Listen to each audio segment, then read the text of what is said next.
Yo, what's going on, you guys? It's Alex coming back. I showed another video.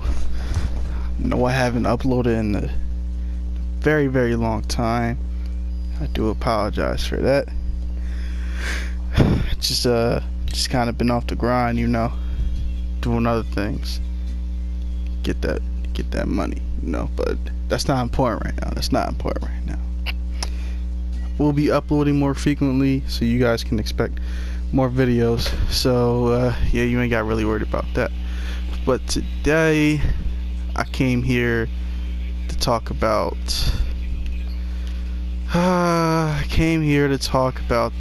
the Philadelphia 76ers. Man, oh man, what a team, the Philadelphia 76ers are, man. So much promise, so much talent, so much just everything, man. So much just everything, dude. You talk about Coach Brett Brown that came out of the trio in San Antonio with Greg Popovich and Mike Budenholzer. I mean, you talk about sensation Ben Simmons, young sensations Ben Simmons, Joel Embiid.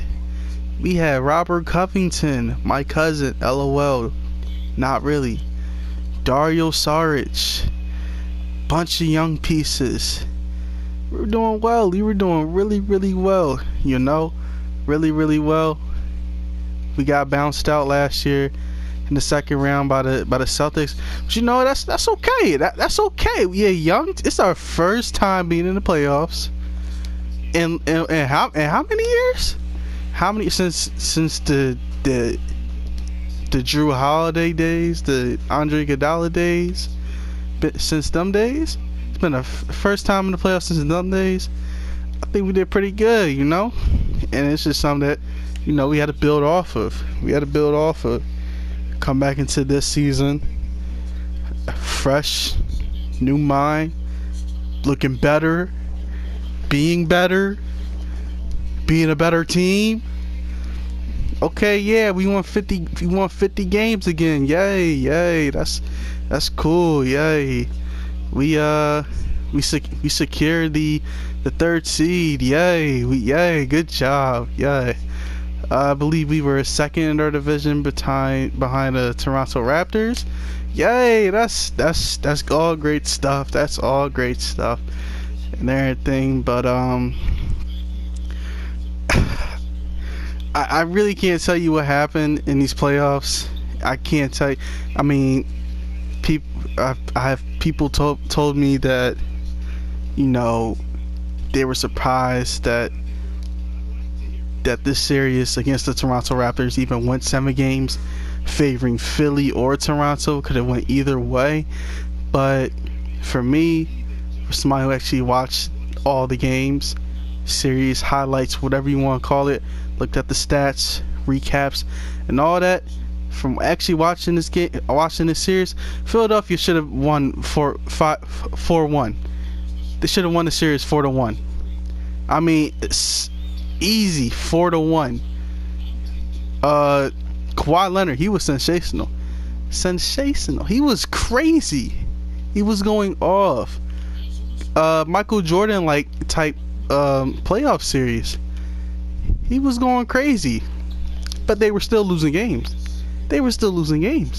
Kyle Lowry was not it. It was Kawhi Leonard, sometimes Siakam. Marc Gasol was not it. He was not it at all. Let me see the bench. Fred VanVleet, I believe he was out some games. I'm not sure, but the bench was not there. Nobody was really there. I mean, we all say Nick Nurse is a good coach. I mean, like, what other offensive play do you have instead of just give the ball to Kawhi? I don't really know, but yeah, the Philadelphia 76ers should have won this series. 4 games, 2-1. But they end up going to 7 games, and they end up losing. I wouldn't really call this a disappointment. I'll just call it a failure.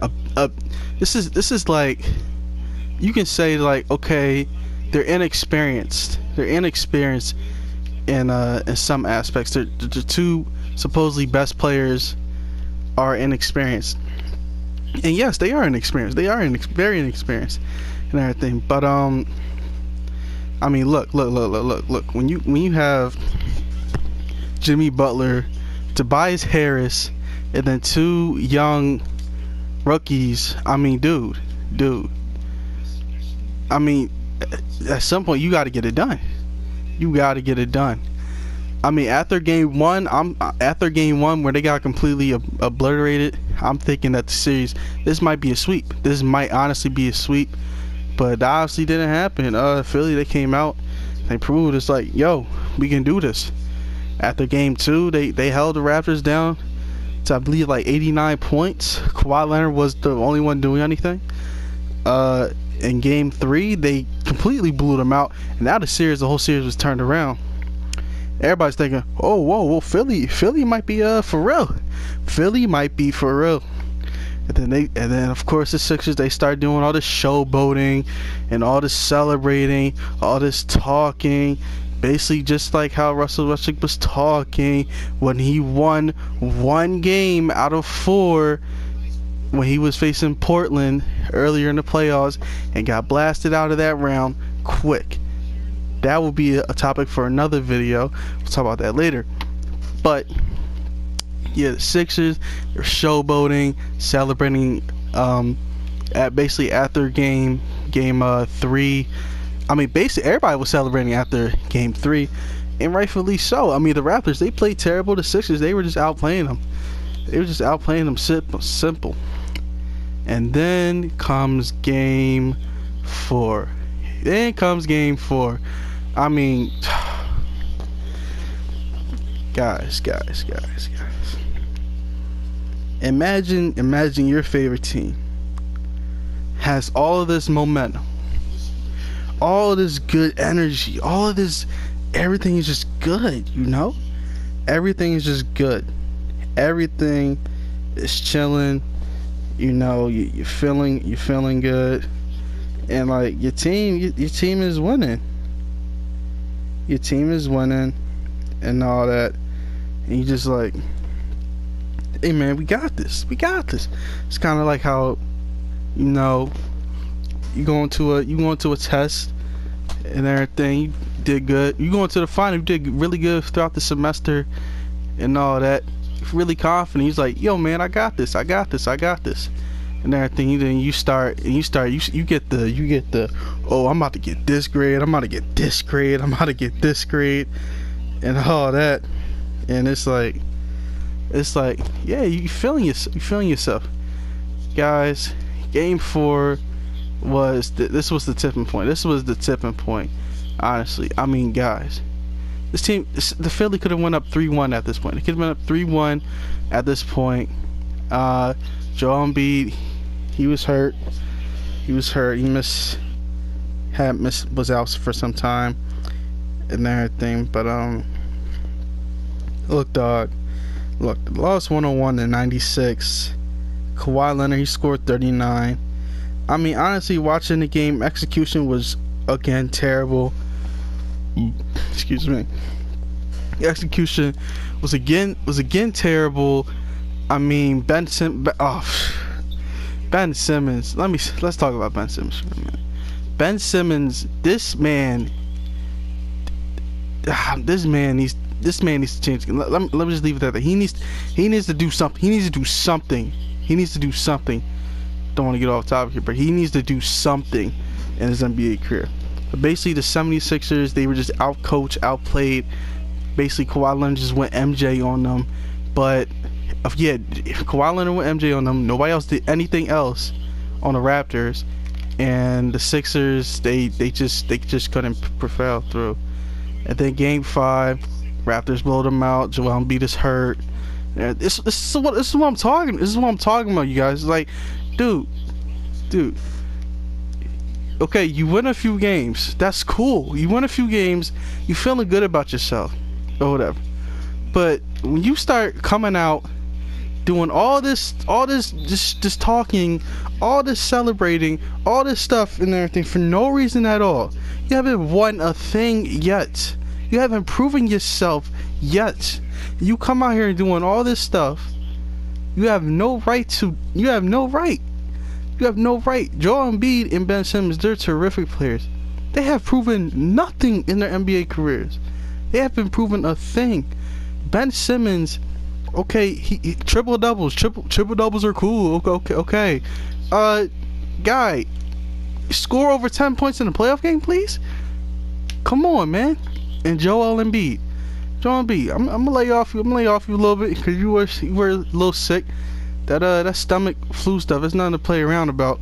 But don't start backing out now. Don't start backing out now, man. Don't start hiding in the corner now, bro. Don't start, man. For real. You want to be about it, be about it. You want to be about your stuff, be about your stuff. But I do